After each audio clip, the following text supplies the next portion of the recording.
in the Q&A portion, and I'll do my best to try and address them at the conclusion of this presentation. And with that, I'd like to turn it over for comments by my co-hosts. I'm going to start with you, Representative Goyke. Well, thank you, JC. Thank you to everybody that's in attendance.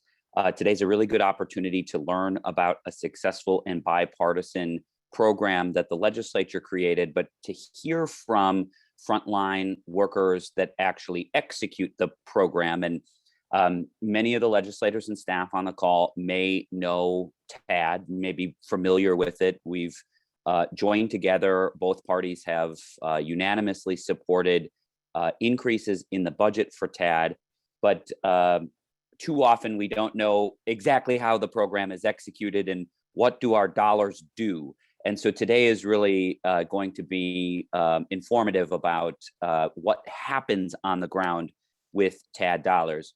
I was fortunate enough a number of years ago now to work for the Public Defender's Office, where JC Moore was a boss of mine and convinced me to work in the drug treatment court and on alternatives with the clients that I represented. And I saw firsthand how transformative opportunities like TAD can be for individuals, how much of a positive impact they had on the individuals that I represented, and often how I never got to see those people ever again because they did not re-offend because we addressed root causes that led them into the criminal justice system. So thank you again. I want to turn it over to my colleague, Representative Zimmerman. One of the cool things about TAD and one of the unique opportunities here is it has been bipartisan. I represent the central city of Milwaukee. Representative Zimmerman is up in St. Croix County. We're like 6 hours away from each other, different districts, different parties, but we come together because we have a shared commitment and belief in these programs and the individuals you're going to hear from today that execute these programs. So Representative Zimmerman, floor is yours. Well, thank you, Representative Goyke. Yes, we are probably literally 6 hours apart. There is no question about that. But we are side by side, truly on this subject. So yeah, I represent the westernmost district in Wisconsin. Of all the reasons that one decides to run for office, I did not necessarily think that this subject would be an opportunity for me to hopefully make a very positive difference. I mean, I have never been too shy. I mean, within my own family, I have had a front row seat to challenges of addiction and watched the process and that happens in the courts. And it is just obvious to me that there is a great opportunity to do better. And I want to thank everybody in this call because you're here today because you're part of the solution. I would also want to mention to everybody in this call that, one of Evan's and my former colleagues, John Nygren, Representative Nygren, who retired this past year from the legislature, he was a big influencer in what's called the HOPE agenda, heroin, opiate, prevention and education. I have formally picked that up within my caucus because I'm committed to making a difference. So when we conclude today's presentation and so forth, I would, as Evan mentioned, sincerely welcome your ideas. I mean, I have a view on this subject, but it's not the most comprehensive view, and you're going to have great ideas for legislation. Please, please, please reach out to Evan and I, because contrary to what you hear sometimes, we actually get on pretty good. And I look forward to learning a lot today as well. And I just thank you for, again, your commitment to making a difference in the lives of the great people of Wisconsin. Thank you for those comments, gentlemen. And Evan, you always give me too much credit whenever you speak at events when you refer to me as your boss. All right, so with that, let's get on with the presentation. I understand the time is tight and we have a lot of ground to cover, so.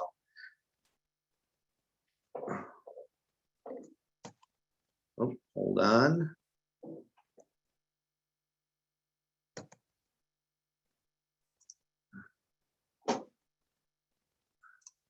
Hold on just 1 second, please. Oh, the joys of, there we go. Okay. All right, so let's start with a very brief introduction of what WATCP is and what we do in order to support treatment courts and how we interact with the TAD program. You will find out later on when we discuss this that there are 91 treatment courts across the state of Wisconsin in various different locations. WATCP has been in existence supporting those in training, outreach, and advocacy since 2004. We began as a small group. Now we have nearly 700 members from various different disciplines that work in the treatment courts. Some of those disciplines are listed in the second bullet on the slide. Judges, defense attorneys, prosecutors, court administrators, they all are members of WATCP. I mentioned training. We conduct 2 yearly conferences, webinars, live and virtual training events. We conduct outreach, and we do advocacy through events very similar to this. As has been mentioned by both of the representatives, treatment courts historically enjoy very broad bipartisan support. I think that can be shown through the keynotes that have spoken at our various different statewide conferences. The 2017 conference, you can see the former AG and now Judge Brad Schimmel. Representative Nygren, or strike that, Representative Zimmerman mentioned Representative Nygren and his support of treatment courts in the HOPE agenda. He was a keynote speaker for us in 2018. And then in 2019, you can see the Lieutenant Governor speaking there. We had our most recent conference just last week, and we had recorded comments from both Lieutenant Governor and also the governor, with nearly 650 participants from around the state. All right. So on this slide, let's talk a little bit about what treatment courts are and how they work. So treatment courts are very different from what you would see if you walked into any of the courthouses across the state or the nation, or for that matter, went on Zoom and watched court operations. In normal court operations, you would see a judge, you would see a prosecutor, you would see a defense attorney, and they would all be operating in a very adversarial nature in order to administer court. That's not what we do in treatment courts. First off, we have a team that comes together, and it's a cross-disciplinary team, and it looks a lot like the membership that I just talked about a few minutes ago that makes up WATCP. So all of those different roles that you would see in a normal court, judges, attorneys, they are supplemented by treatment providers, case managers, probation officers, law enforcement. They all work together in order to advise the judge and collaborate so that the judge can work in a manner that's in the best interest of the participant and also work in a very non-adversarial fashion. They all have their respective roles, but they all collaborate in order to achieve the ends that I just mentioned. Interventions, those are very important for treatment courts. The treatment courts are based on an established model that's been around for over 30 years. The model focuses on the individualized risk and needs of the participant.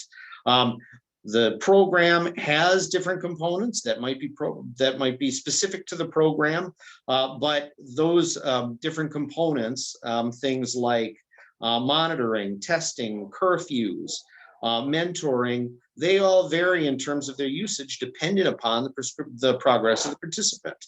Additionally, when it comes to the treatment needs of the participant, whether that be substance abuse, mental health, or any other ancillary treatment needs like housing, medical care, transportation, those are, of course, specific to the participant. So we don't have a one-size-fits-all approach. We focus on what the participant needs and how we can best address those needs, and in turn, ensure public safety. This program is for high-risk, high-needs individuals. It's not for first offenders. It's not for someone who is facing minimal misdemeanor charges. It's for people that are facing either lengthy jail or prison confinement, who present with a high risk to reoffend and high clinical needs. And we don't just guess or use subjective views in order to determine whether or not they have a high risk to reoffend or have high clinical needs. We use standardized assessment tools in order to determine those and ensure that they are appropriate for the court. Accountability. Accountability is an important part of treatment courts. The judge, as I said before, is advised by the team, but ultimately the judge and the court have oversight on the participant, and the judge responds to the behavior of the participant through the use of both incentives and sanctions. These are designed to modify the behavior of the participant and achieve sobriety and many of the other ends that we'll talk about a little bit more in depth in a few minutes. As I said before, treatment courts, and specifically the treatment court model, originated over 30 years ago. It originated in Miami in the late 1980s. It was a response to the war on drugs and a realization that you can't address addiction through incarceration. In other words, you can't imprison your way out of addiction. And as you can see, based on the numbers on this slide, we've seen incredible growth over the last 30 years. There are literally thousands of treatment courts nationwide and 91 in the state of Wisconsin. You can see the breakdown of the types of treatment courts listed below and also where they are on the map. Now, you might ask yourself, why are there adult drug courts? Why are there OWI courts? Why are there hybrid courts or veterans courts? Those are courts that have developed using the treatment court model that focus on a particular type of offense or a particular type of participant where we've seen a commonality in terms of needs. So you can really see that there's been an explosive growth of these sorts of courts, not just in Wisconsin, but across the nation.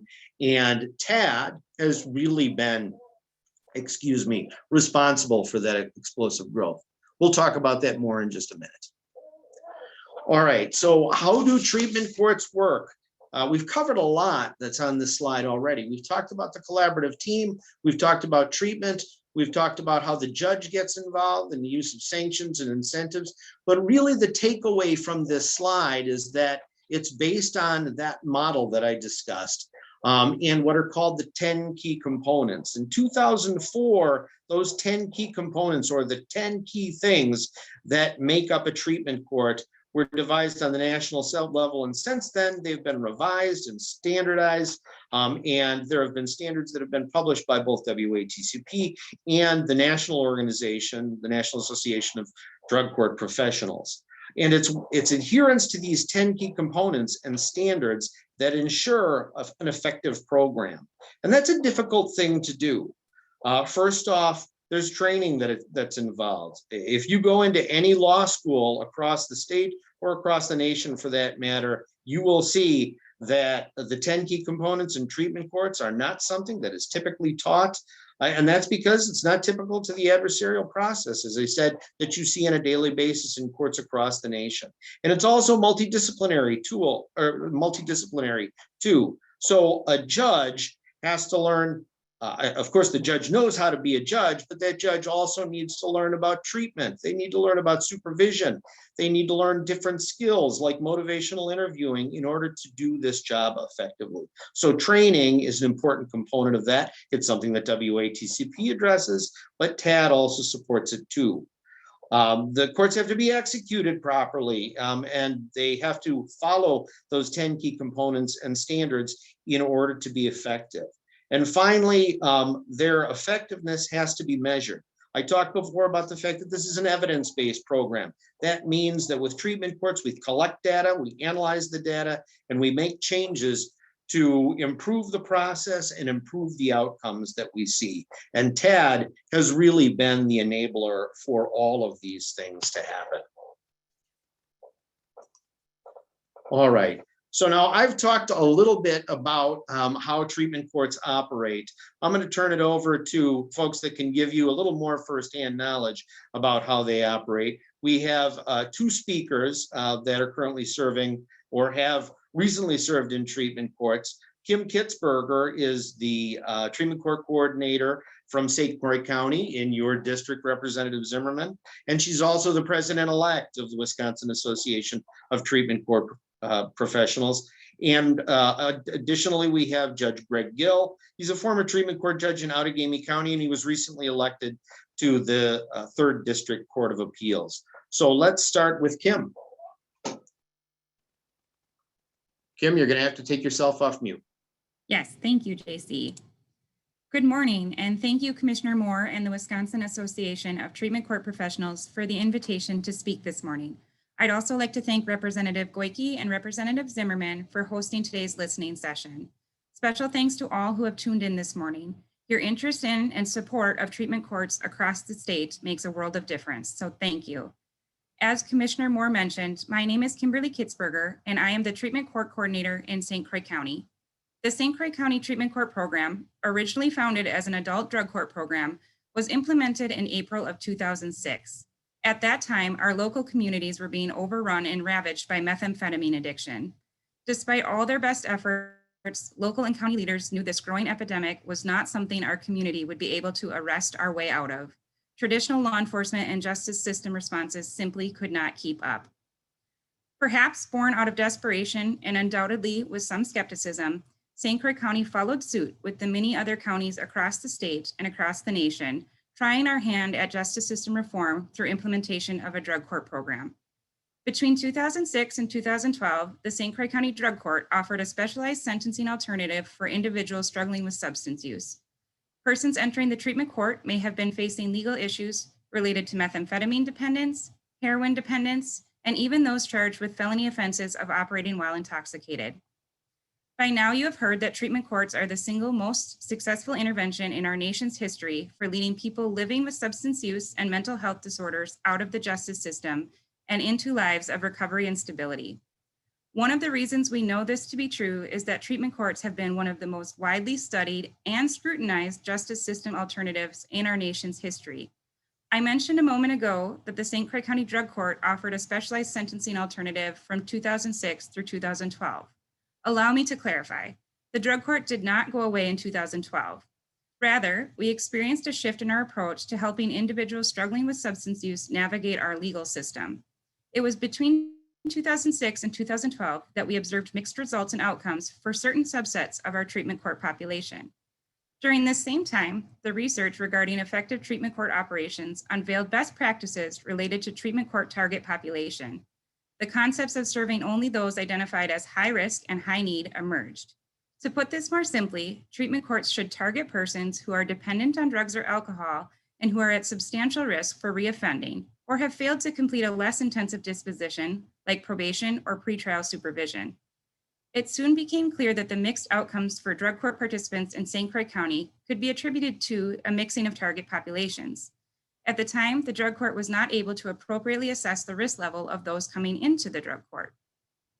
Determined to do things better, the drug court sought out a validated risk and needs assessment tool, one you may have heard of, the COMPASS assessment, for screening individuals for drug court eligibility. Although use of the COMPASS assessment tool helped the drug court ensure best practices related to program target population, it unfortunately also came with unintended consequences. You see, the COMPASS assessment, considered one of the most reliable, validated, and normed assessment tools used across the state, has been proven to be a minimally effective assessment tool for persons charged with and or convicted of multiple OWI offenses. Traditionally, this population, persons convicted of multiple OWI offenses, score low risk on the COMPASS assessment. Therefore, in accordance with best practice standards and not wanting to mix risk populations, the St. Croix County Drug Court began excluding this population from the drug court program altogether.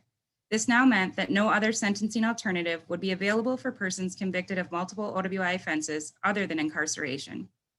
As you might have guessed, losing this sentencing alternative had significant impacts of the number of OWI cases and convictions occurring in St. Croix County. In 2018, the St. Croix County Drug Court transformed its operations. We now identify as a multi-track treatment court. The Treatment Court Track 1 program continues to operate as a drug court model, helping persons find recovery from methamphetamine, heroin, and other substances. The Treatment Court Track 2 program operates as an OWI court model, helping persons find recovery from alcohol. The St. Croix County Treatment Court is a multi-phased post-adjudication specialty court. Persons admitted to the treatment court must be under supervision by the Wisconsin Department of Corrections. The program consists of 4 phases totaling 15 months in length. Participants advance through the program phases by meeting expectations and achieving certain requirements. Phase 1 focuses on stabilizing the participant. During phase 1, the treatment court helps participants ensure all basic needs are met. Resources are secured to ensure participants have a roof over their head, foods in their bellies, and the means to maintain these needs. Treatment needs are identified. Immediate and urgent medical needs are addressed, including the need for detox and other services to help participants obtain those first few days of sobriety. Phase 2 focuses on treatment. The goal of the treatment court is to help participants not only attend treatment, but to get engaged in services designed to promote long-term abstinence and recovery. All members of the treatment court team truly believe that the participants we work with through the treatment court are involved in the justice system because of untreated substance use needs.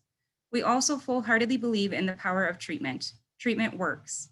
If we can treat the substance use needs of every participant, we should not see the participant return to criminal activity.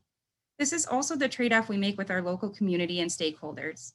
Instead of incarcerating these individuals, allow the treatment court to provide them treatment while supervising them to the highest extent possible.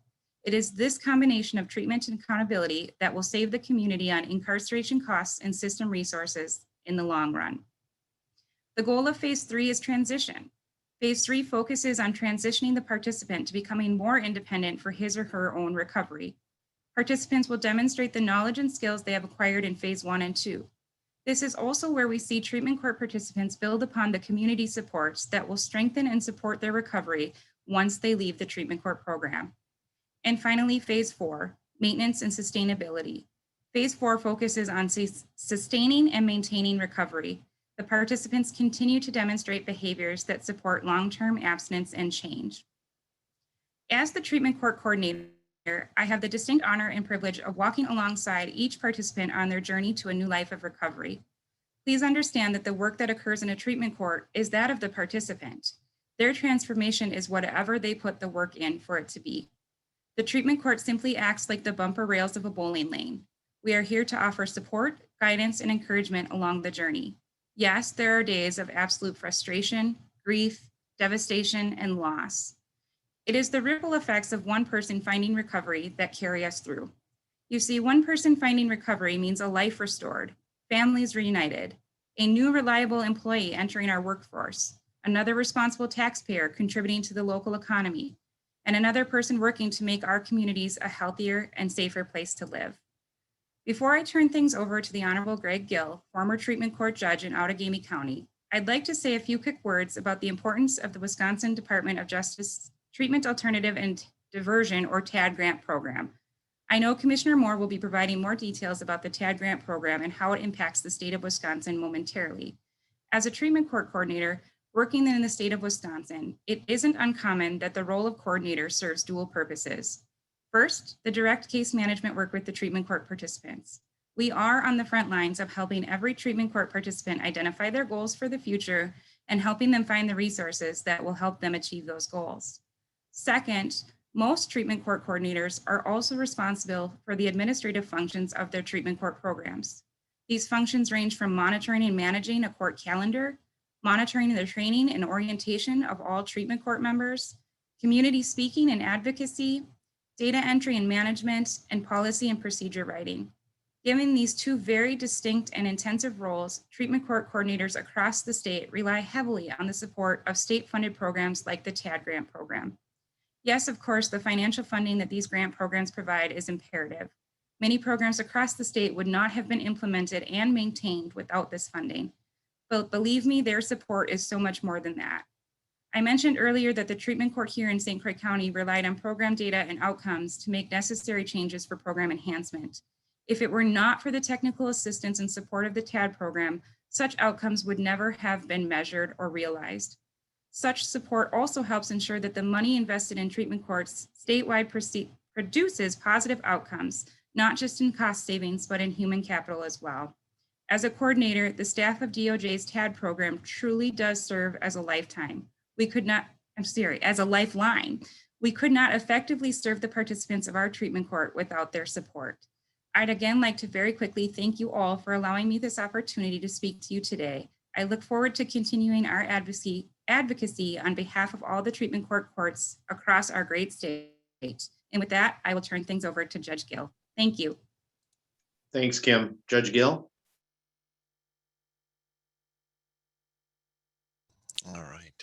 Thank you. And first of all, I'd like to thank everyone, just like Ms. Kitzberger did. And I'd like to also extend a thank you to her for really laying out sort of the foundational elements of a successful treatment court excellently and eloquently. And so I won't, to the best I can, try to reiterate too many things that have already been mentioned. But to put things on a little bit of a personal level, I've had the pleasure of being involved in the treatment court programs in one capacity or another for the duration of my time in the judiciary. At one point in time, I was co-presiding over our Veterans Treatment Court in the county, most recently with the mental health court in the county, and then additionally have provided sort of on an ad hoc basis assistance in our drug and alcohol treatment courts. And certainly while all of them are unique in many respects, there are many more similarities that bind them together. And by and large, they all follow the similar format to that outlined by Ms. Kitzberger. And it is those, we talk about the 10 pillars, we talk about evidence-based practices, and really that's the backbone and the foundation which makes these types of programs so successful. And we've talked about approaching individuals who are categorically designated as high risk and high needs. But one of the neat things that you see as you become involved in the treatment courts is these individuals go from falling into a category to becoming individuals that I, as a judge, and the treatment court team really begin to see as individuals and people. And ultimately it's not been unusual for me to by and large forget what brought the participants to the program, i.e. What their criminal conviction is, and to see them beyond the person, and their successes become our successes. Unfortunately, their failures, we feel the pain and the hurt associated with that. But it's an absolutely rewarding program from many standpoints. I mean, number one is you are seeing individuals that, as I'd mentioned, categorically are high risk, high needs. So the expectation, or perhaps the typical route, is these are individuals who have gone through the criminal justice system in the traditional means, and they have, for one reason or another, not been able to have sustained success. And so they continue on the cycle of incarceration, time in society, incarceration, time in society. And the hope through treatment courts is to provide a more structured foundation such that you can break that cycle in a best case scenario, but even in a worst case scenario, to create a system in which the length of recidivism increases. So the time between crimes increases, which ultimately ends up being a net win for the community. Even in those individuals who aren't ultimately successful through, i.e. graduation, you still see progresses and successes which still allow the increase in times between, again, commission of crimes and recidivism. And I think, by and large, the success of these programs is a collaborative effort. I have the privilege to be the judge, and that means in many instances I'm the communicator. But ultimately, it's a very collaborative effort, including, like Ms. Kitzberger, coordinators. It includes treatment providers. It includes prosecutors, defense attorneys, probation and parole, and all of those parts are necessary. And with that many moving parts, it's imperative that there be good instruction and good opportunities, because even though there has certainly been some good foundation, and the WATCP does a wonderful job in providing opportunities, these treatment courts are still evolving. And so the TAG grant provides wonderful opportunities to be able to learn about the latest techniques, the best evidence-based practices, all of these things which will help ensure the quality and success of these treatment courts. And I think one of the, at least as it relates to me, one of the wonderful unanticipated benefits of being involved in the treatment courts is, as I've gotten educated through my participation in the courts, it has also helped me become a better judge in my regular docket. And I think that that same would hold true for the prosecutors, defense attorneys, treatment providers. We are all learning to modify our practices such as to become sensitive to the needs in the community, because the reality is that not everyone can participate in a treatment court because logistically the resources aren't there. And again, without TAD funding and similar types of support, the treatment courts would even have to be more restrictive. But that does not necessarily mean that the skills learned in the treatment courts have to live in a pillar. I've become better educated in terms of motivational interviewing, and certainly that can transcend into the regular court system. Gaining a better understanding of the interplay between mental health and the criminal justice system. And those help me, as well as the other team members in our regular lives and approaches to things. And so the continuation of these treatment courts is absolutely quintessential. The continuation of the TAG grants, whether to help with programming for participants, educational opportunities for those team members, whether it is incentives, or things of that nature. All of these things help ensure success in the criminal justice system as a whole. And I'm so grateful that we have members of the legislature who are interested in this and recognize the significance and the importance of this. So grateful to JC Moore and the WATCP, and quite frankly to all of the participants who are here, who are willing and recognize the significance and the importance of treatment courts, the continuation of the same, the expansion of the same, because they are absolutely wonderful programs, and they are quite frankly imperative to us to continue to become a better judicial system, a better society, and better program for all. So I thank you to everyone for giving me the opportunity to speak and share a few thoughts. And with that, I will turn it back over to JC. Thank you, Judge Gill, and thank you, Kim, for your very insightful comments on the operation of treatment courts. All right, so with that, let's talk a little bit about why we should continue to support treatment courts. And I think the most obvious answer is the reason that Kim talked about a few minutes ago, that they save lives, reunite families, and restore communities. We have three people who illustrate that, who are eager to speak to you about their experience. Bridget Smith is a 2011 grad of the Milwaukee Adult Drug Court and a 2015 grad of the Waukesha Adult Drug Court. Since her experience in the treatment court, she's become sober, completed her undergrad degree, is graduating from Marquette Law School this spring, and has accepted a job at Michael Best. She also serves on the board of WATCP as someone with lived experience. Robin Ellis is a 2014 graduate of the Milwaukee Family Drug Court. She's been reunited with her daughter since. She's currently working as a recovery community coordinator for Maida House, which is a nonprofit providing treatment and housing for women and children in Milwaukee. And finally, we have Amber Morrow, a 2016 graduate of the Dunn County Hybrid Court. She's been sober since 2016 and has 2 healthy children. So with that, I will turn it over to Bridget to speak first. Bridget?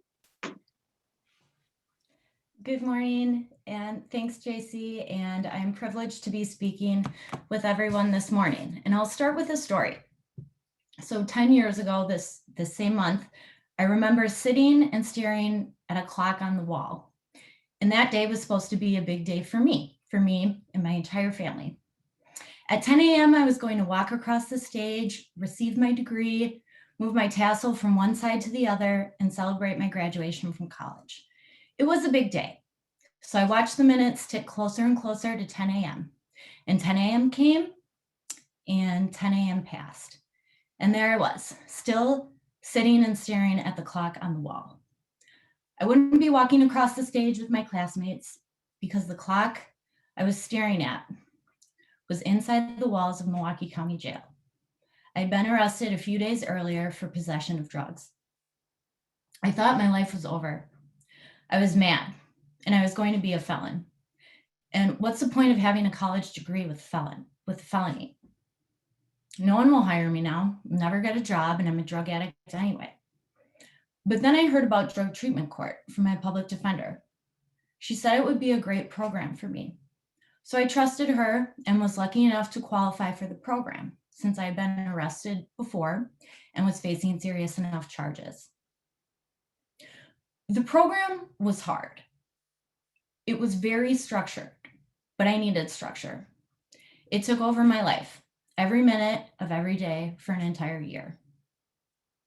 But it taught me so much, from simple things like setting an alarm in the morning, actually waking up to that alarm when it goes off, so I can be where I'm supposed to be when I'm supposed to be there.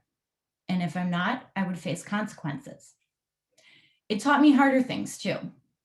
It taught me coping skills for how to live a better life, a life without drugs. Drug treatment court gave me so many tools, and it addressed the root causes of my addiction, as Representative Goyke mentioned earlier. It taught me honesty, accountability, responsibility, time management, relapse prevention, and how to build a sober support network.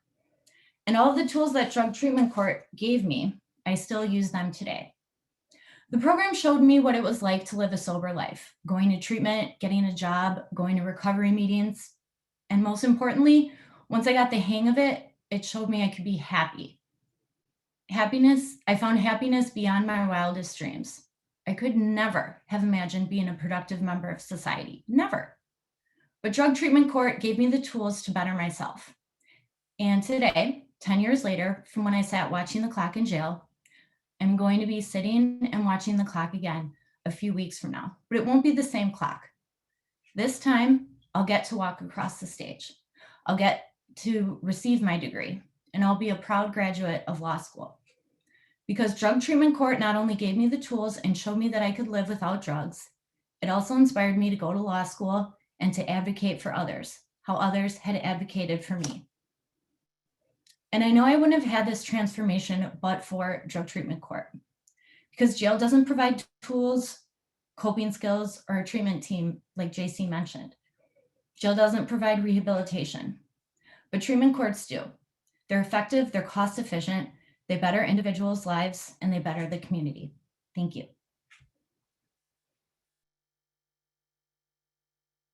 Thank you, Bridget. Robin?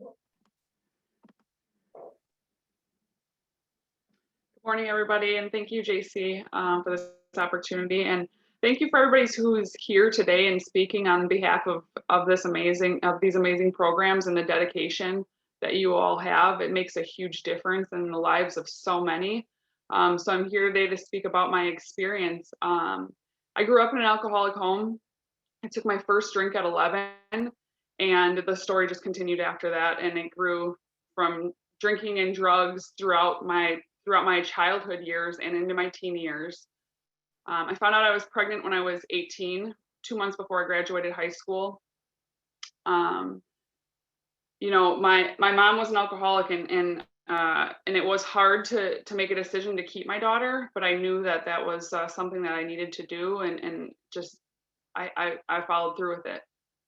3 weeks after my daughter was born, my mother passed away unexpectedly, and my drug addiction grew out of control, and it was slow but steady. And so for the first 3 years of my daughter's life, I was very not present. My solution was drugs. I didn't know how to cope. I didn't know how to feel. I didn't know what to do except for to use and continue to numb.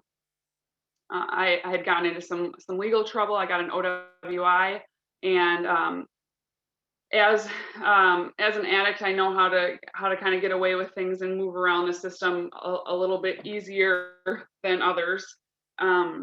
So I had CPS involvement for 6 months, and they came in and they did random pop-ups, and I held it together for those 6 months.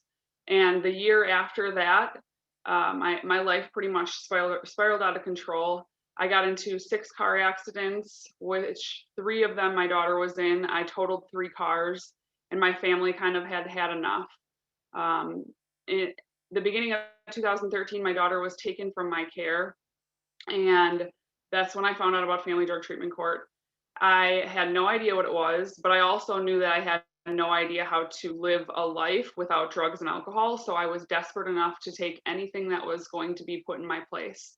When I walked into Family Drug Treatment Court, I remember the very first thing like that really stuck with me was they asked me what happened to me instead of what was wrong with me. And growing up in an alcoholic home, you don't talk about your feelings at all. So it was a culture shock for me. I started to look inwards and look at myself and think, what did happen? And it's not that there's something wrong with me. It's not that I'm this drug addict and alcoholic. It's that something had happened along the way. And for me, many things had happened. And obviously, as so many people have spoken already, it's the collaboration of services that really helped me to become successful. So getting me into treatment and helping my family to heal. And not only was that just me and my daughter, but that was the rest of my family too, who had been helpful for me and supportive of me and ready to help change with me. So we got involved in family therapy. I went into treatment. Many things were put into place. And for me, the biggest thing is that I showed up to court every week, and I didn't get sobriety right away. It was a journey, because it had been years of using, and so it was hard to shed that piece of comfort that drugs and alcohol had done for me for so many years. But I continued to show up to court every week, regardless if I was sober or not. And that for me was helpful because, that my drug treatment court team would remind me that I didn't have to be perfect, but I needed to make progress. And they accepted me, and they continued to ask me what I needed, and they continued to hold me accountable. So in 2014, I graduated from Family Drug Treatment Court and got my daughter back into my custody after 14 months of her being out of my care. And I went to Maida House, and that was where I went to treatment. And luckily today, I get to turn around and I get to work there, and I get to serve and be a part of other women's journeys. But the biggest piece of my story, I think, is that in 2015, I had a lapse. And that was hard for me because I had come so far in just a year and a half. And I had stayed really close with my drug treatment court team. And I remember talking to the coordinator, and I said, hey, can I come in and talk to the current participants and just kind of share my experience? And she was so open to that. And that was huge for me because as many of, I'm sure everybody and most people on this call understand about addiction, is that it's shameful. And if I stay hidden in my shame, it's really likely that I might not come out of it. And so I went to court. I went to court that week, and I talked to the participants, and I opened up about how, I'm not perfect. And I did have a lapse, and after I'd gotten my daughter back, and just kind of explained, how everybody's journey looks different, and to really be gentle with yourself and move through your journey how you're supposed to move through it. So that was huge for me. I actually, on April 19th, I just celebrated 6 years of complete sobriety. And that shame creeps up a little bit sometimes because I want to think, well, I could have had a couple more years, or well, my sobriety date was this. And today it's like I still focus on that progress, not that perfection. I still stay in contact with my drug treatment court team, and I get to do it in a different capacity today.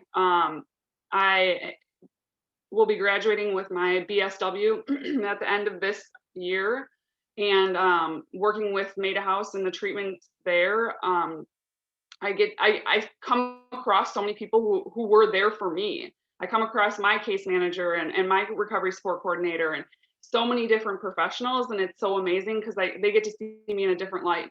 And so, the biggest thing was for me was that growing up, I didn't have the ideal family. walking into drug treatment court, I gained a family I never knew I needed. And I get emotional because those people are still my family today. Those people still reach out to me today and congratulate me and ask me how my daughter's doing, and are a huge part of my life and my success. A year ago, I bought a house and put down some serious roots for me and my daughter. And that's huge. I don't have my mom here today to tell me how proud of me she is, but I have so many other people, and I wouldn't change it for the world. I wouldn't have that though without Family Drug Treatment Court. And so I'm beyond grateful for the opportunities that I had to come across my journey like I did, and to continue to be a part of it. And so I just thank all of you so very much for the work that you do and for the time that you've taken to be here today and to listen. So thank you. All right, thank you, Robin. And finally, Amber.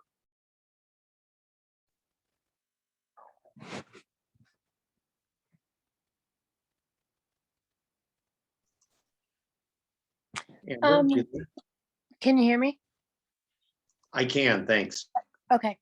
I didn't write up anything, but my story basically started when I was 14. I had a traumatic incident that I started cutting because I figured, I'm too young to buy alcohol. I can't get it. So I cut so I didn't have to feel. And then as soon as I found out I could hang out with older people and get alcohol, I started drinking. I have a lot of stuff to cram in, but long story short, I ended up having my daughter before I graduated high school, and I barely graduated high school. I had to go to a alternative school. I went to a lot of day treatments. I went to a mental health ward over in Green Bay for a while for mental stuff, as well as just a bunch of stuff. And then I got on probation. Originally, I was supposed to be on probation a year, but I turned that 1 year of probation into 7 or 8 years. I don't even know. It was a lot.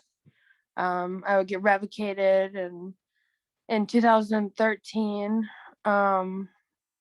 was when I got in my second car accident, and my son was in there with me. He was 2.5 weeks old. And I still remember waking up in the car, and I don't know how I knew he was in the car, but I had started drinking at home because I figured, okay, if I can at least be responsible to drink at home, I'm not drinking and driving. Well, I blacked out, woke up in the car, he was in there, and I'm like, crap, I'm on probation. So I went back and called it in because I wanted to make sure he was okay. And Sandy, my probation officer at the time, she revocated me when I had just signed up for nursing school. And I said, what about school? And she was like, you should have thought of that. So, like the other girls, I pretty much felt like my life was over. 7 or 8 years of just running in place, not getting anywhere, drinking, doing a bunch of drugs. I lost my biological mom she was an addict as well. She ended up committing suicide because of her addiction. It's horrible. So then I got offered, it was prison or drug court, and I said, I'll try drug court. So I tried, and at first I was like, I'm just gonna, excuse my language, but I was gonna bullshit my way through it. Because I was like, there's no way I can change, and I didn't want to change. And then I got in it, and I was like, I started listening and paying attention, and they started to ask me things like, what can we do? And they started to do one-on-ones and address like all of the aspects of me as a person, like my mental, my emotional, just everything. And before you know it, I was liking drug court and participating, and I had a few relapses in drug court, or not necessarily relapses, but I used, and then I admitted it. So it took me, I think, 3 years to do drug court. But I got my son back, and I have another baby I just had. He's 5 months old. And drug court not only saved me as a person, but as a mom, as a daughter, as a sister. It gave my family me back, and I would honestly be dead without drug court. So thank you guys very, very much. Thank you, ladies, for your moving comments. Yeah, if in case anyone's asking why I'm clapping, the reason is because in treatment courts, we have a tradition of celebrating the success of all of our graduates and participants by clapping and showing how much we appreciate the work that they've put in. So that's why. And if you want to do that on your end, please feel free to, because the stories that you all have heard from Bridget, Robin, and Amber are very moving, and they all illustrate the power that drug courts have in the lives of participants. All right. And so with that, let's move on to talk about some of the other reasons why to support treatment courts. Of course, the individual success stories that you've heard are the most important reason, but there are other reasons to support treatment courts. And two of the most common reasons are, number one, that they work, and number two, that they save money. Let's talk about some of the ways that they work. I've tried to illustrate that by providing you some information on recidivism, or individuals that go out and commit more crimes after their experience in the criminal justice system. I've provided you with a comparison of the most common types of offenses that we see in treatment courts, and compared data that was taken from the most recent TAD report to data on recidivism that's taken from a report from the Department of Corrections report on graduates from or people that leave the state prison system. And you can see that there's a substantial difference between the two when you compare participants that complete drug court versus individuals that leave the state prison system. There is a 10% difference in terms of the recidivism. With respect to property offenses, there's an even greater difference. There's a 21% improvement in terms of recidivism. So treatment courts work in terms of recidivism as compared to the alternative, which, as Amber pointed out, is many times prison. They also save money. I've given you two different figures on the amount of money that they save and the return on investment. On the left, you'll see figures from the TAD report, which indicate that for every dollar invested in treatment courts, there is a return of $4.17. Now, that is a very conservative estimate, taking into account a variety of different factors. When you look at other estimates that are done on the national level, which are somewhat less conservative, the estimates increase. For every dollar that's invested, up to $27 in savings is realized. So treatment courts work and they save money. And adherence to the 10 key components helps the results. We talked about those 10 key components, and we talked about the importance of sticking to the treatment court model. Adherence to those 10 key components has been studied in terms of the effectiveness and how adherence addresses recidivism and cost savings. And you will see that, for example, adherence to key component number 7, ongoing judicial interactions, which involve at least 3 minutes of interaction between the judge and the participant, results in 153% reduction in recidivism. Key component 6, a coordinated strategy, which involves an immediate coordinated response by the team for sanctions for misconduct. That results in 100% cost savings. And these are based on studies that have been conducted at the national level. You can see that treatment courts, when they are applied correctly, save money, and they're effective in terms of recidivism. All right, so let's talk a little bit about the history of treatment courts. Our very first treatment court in Wisconsin was originated in 1996. You can see the judge who started it, Judge Jack Aulick, that an award that we give out at WATCP on a yearly basis is named after. And at the beginning, treatment courts really were sporadic and grassroots. They were funded through federal grants. They were funded through, in some instances, county funding. But it depended upon whether or not those courts were able to apply for those and successfully receive the grants. They would also resort to other sources of funding, and many still do utilize things like soliciting and receiving donations from different businesses and nonprofits. And frankly, you'll see these a lot of times used as incentives. You might have a local business that will give out passes to a movie theater or a gas card or something along those lines.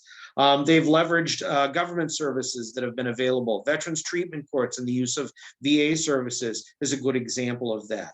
And in some instances, some courts do charge participant fees, which is many times troubling because courts serve a population that often has very little or no ability to pay. But in the wake of TAD, we were able to see real growth in these programs. All right, so TAD was first enacted in 2005. And projects began in January of 2007. And I just want to talk a little bit about the components of TAD. First off, it was designed as a product or as a program which supported other treatment courts that addressed nonviolent adult offenders. This was originally patterned under a requirement for federal grants. Since then, the federal language has been changed. It's actually been dropped, and the reason for that is because the data shows that violent offenders do no worse in these programs than any other types of participants. On the federal level, it also encountered problems with respect to veterans treatment courts because many times veterans who have substance abuse disorder or mental health issues that become criminal justice involved, that will manifest itself in violent offenses. And so that was a problem in terms of federal grant support for those courts. So that's why it was dropped. Wisconsin, however, retains that language in the current TAD statute. Substance abuse. Substance abuse is a contributing factor, is a requirement under the TAD statute. That was also patterned under the federal grant system. And it was designed because really the earliest treatment court was the adult drug treatment court. However, many courts that have developed since then deal solely with or mainly with mental health or individuals suffering from mental illness. Mental health courts and hybrid courts often address individuals with co-occurring disorders, and sometimes they encounter individuals with very minimal or almost no substance abuse disorder needs. That requirement for substance abuse as being a contributing factor causes a problem for those sorts of programs. The focus of the TAD program is on treatment courts and diversions. And we've talked a lot about treatment courts. We haven't talked about diversions. That's really not the focus of this presentation. But briefly, diversions are criminal justice alternatives for lower risk and lower need participants. Why do we have various different programs dealing with various levels of risk and needs? Because the data shows that you do not want to mix participants with different risk and need levels for a variety of different reasons. Number one, because you don't want to overtreat those individuals, you don't want to impose unnecessary restrictions, and most importantly, the data shows that if you combine low risk or medium risk individuals with high risk participants, then unfortunately that will result in those low and medium risk individuals having higher risk levels. We're only a couple of days away from Mother's Day, and it was like Mom used to say, don't hang out with that guy, he's just bad news and it'll rub off on you. Unfortunately, that's kind of the truth. Mom has some wisdom there. And so that's why we have different types of programs dealing with those different risk and needs levels. Finally, the programs are required to be evidence-based. Now, we've talked about some of the measures already, recidivism and cost savings, but there are other outcome and performance measures that exist. In fact, there are 17 performance measures that have been put together for courts in the state of Wisconsin in conjunction with the National Centers for State Courts. And they deal with a variety of different issues. Sobriety length, restitution, improvements in employment, education, residency. So there's a lot of different things that are measured with these evidence-based programs. So this is a quick view of the expansion that we've really seen with respect to treatment courts as a result of the TAD program. And when I say explosive growth, you can see that I mean it. So we started off in 2007 with 7 programs in 7 counties.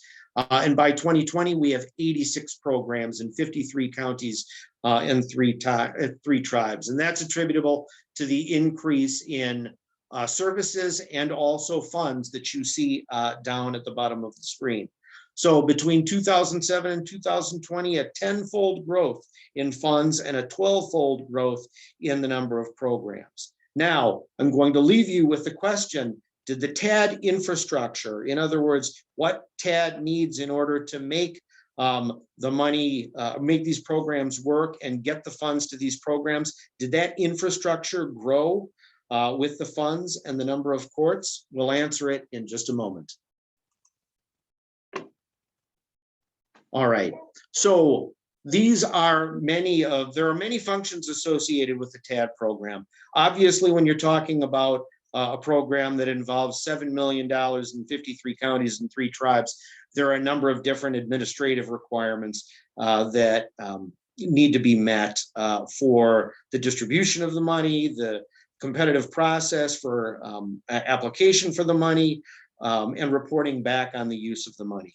But the other functions that the TAD staff support are just as important. Remember, at the very beginning of this presentation, I told you that in order to make these programs work, the folks that are in it have to train on how to do it.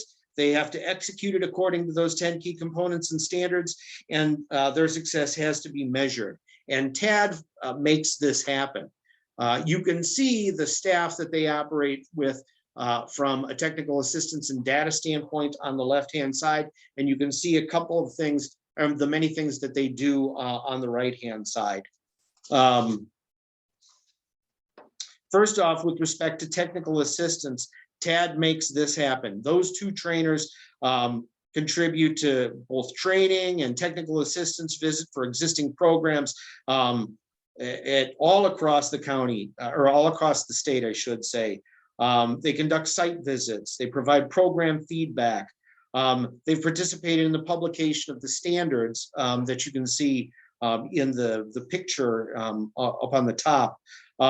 They've conducted various different standards trainings since 2015. There were 3 standards trainings that were conducted in 2015, 17, and 19, and there's an upcoming one in 2021. Collectively, they've trained over 1,000 individuals in the standards. Once again, training is important. How have they done that with only 2 people? They've done it by partnering with WATCP and other agencies, to include the statewide drug coordinator, a drug court coordinator at the Director of State Courts office. But it's still been very demanding. When I spoke with that statewide drug court coordinator, she indicated that they spent near 70% of their time on the road conducting training and technical assistance visit. And remember, training is important. If you have to quantify the reductions in recidivism and cost savings, Training for new hires results in a 50% reduction in recidivism and a 7% increase in cost savings. Data.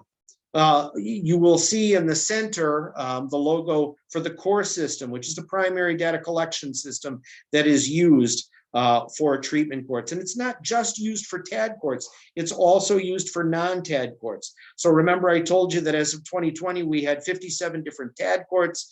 They're utilizing core, plus many of the 34 non-TAD courts, or courts that are not funded via TAD, are also using that system. And they're using it to collect a variety of different information that can be used in a variety of different ways. Right now, they're very limited in terms of the folks that are available to do it. But if they had more individuals that could conduct the data analysis, there are a variety of different things that they could handle. A good example is what they did at our conference last week. The data analysts that work with CORE were able to pull out information on equity and inclusion and disparity in admission of people of color into treatment court programs. We're all very aware that there's an issue with respect to disproportionate confinement of individuals of color in Wisconsin, and treatment courts are a way to reduce this. So we looked specifically at admission data for 9 different pilot sites, and then ultimately the CORE folks were able to put together reports for every single county in the state on individuals of color that were admitted into the program. And in conjunction with the Center for Court Innovation, we were able to provide concrete steps back to those programs in how they could address those deficiencies. Imagine if we could do that on many other aspects of program performance, whether that be graduates, whether that be application of incentives and sanctions. We need, or TAD needs, the additional folks in order to be able to do that. And remember, data is important. For when data is collected and evaluations are conducted and the results are actually implemented by programs, there's 108% reduction in recidivism and 131% increase in cost savings. So I asked the question just one slide ago, whether or not that infrastructure or the staffing needed had changed relative to the increase in funding and the increase in courts. And unfortunately, the answer is no. There has been no change in staffing since 2014. So despite an 80% increase in funding and a 51% increase in the number of counties with programs, TAD has maintained the same staff. And don't forget, TAD handles diversion programs too. So a lot of different things that they're trying to do with a very limited number of people. So that brings us to the request slide, what we are asking, that is WATCP is asking. Now, our requests may align with those made by other agencies or entities. They may not, but this is what we see as particularly important. First off, I talked about the importance of additional staff in order to assist with the administration of the TAD grant, do the training, and do the data collection and analysis. And in the DOJ budget, there's a current request for 3 FTE positions. WATCP supports that. There is also a request in the budget for $15 million in program expansion, plus 2 additional DOJ positions over the biennium in order to assist in that. The difference between the 3 FTE talked about in the first budget and the 2 FTE and talked about in the second bullet, I should say, is that the 3 FTE in the first are what is needed in order for the TAD program to function currently with the current number of programs and the current dollars. If there's an expansion in the amount that's requested in the second bullet, then there's a need for the additional positions in order to be able to handle the increase in funds and the anticipated increase in courts. And if there were essentially a doubling in the funds in the TAD program, you would once again see the same type of increase that you saw between 2014 and 2020, where there was a doubling of the funds and more than a doubling in the number of courts. With respect to statutory changes, first off, we're calling for the elimination of the match requirement. Right now, there is a requirement by county to match 25% of the TAD funds that are being received by that county. That is a very difficult thing for many counties, especially rural ones with a low tax base, to be able to match. And many times they're unable to take those TAD funds because they can't come up with a match. It's a particularly significant problem with the tribes because many tribes used federal grants, and you can't use a federal grant in order to match the TAD grant 25% requirement. Additionally, we're calling for the substance abuse language that I just referred to a couple of slides back to be taken out of the current statute. As we talked about, it prevents mental health courts and hybrid courts from being able to address those participants that have very significant needs. We're calling for a more competitive, or for the competitive process that currently exists to be revised. Right now, there's a fully competitive process for counties that are applying for TAD grants.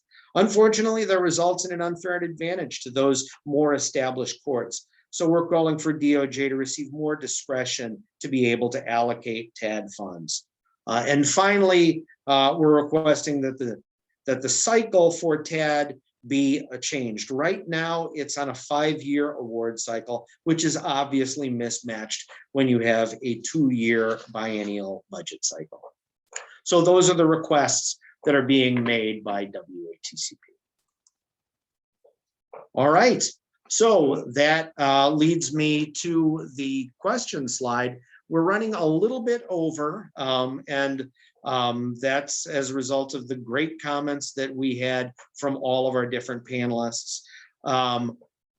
We still have those 73 people that are staying with us, despite the fact that we're about 15 minutes over. Thank you for remaining with us. Thank you for listening to the presentation. I'll take a look at some of the questions in the Q&A.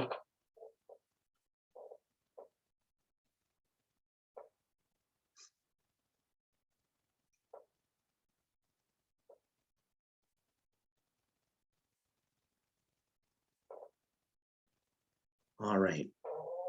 I think I've addressed most of the questions that are in the Q&A.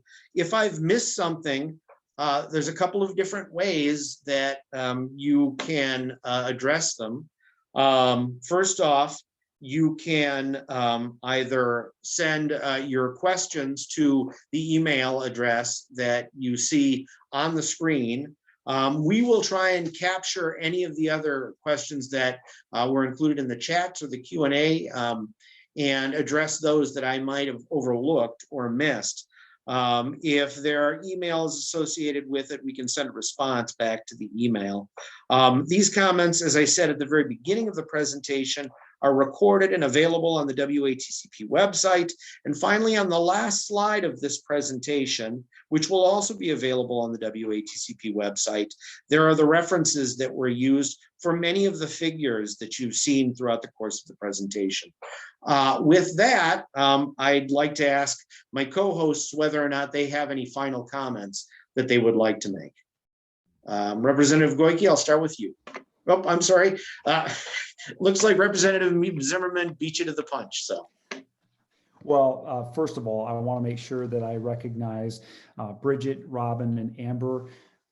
Great stories, great success stories, and you talked about the reality of the journey that, you know, that there can be bumps along the way, but wonderful job.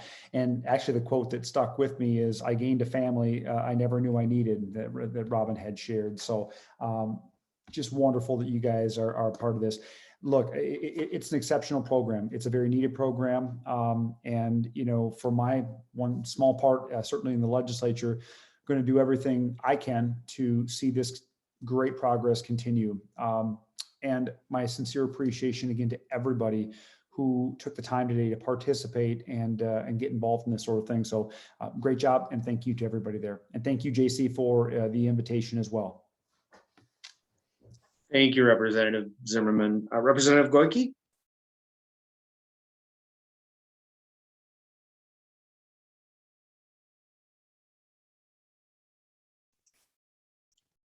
Okay.